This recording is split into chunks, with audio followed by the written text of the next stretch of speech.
Hi!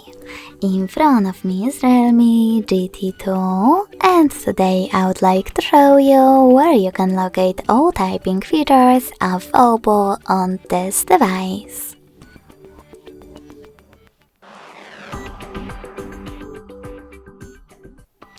First of all, go into Settings. Now scroll all the way down and choose Additional Settings. Following that, click on Keyboard and Input Method. Select Manage Keyboards and Keyboard. Lastly, click on Text Correction. As you can see, all typing features are over here.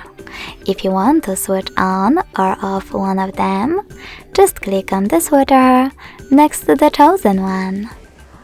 Thanks so much for watching. If you enjoyed this video, smash that like button, comment and subscribe. Bye!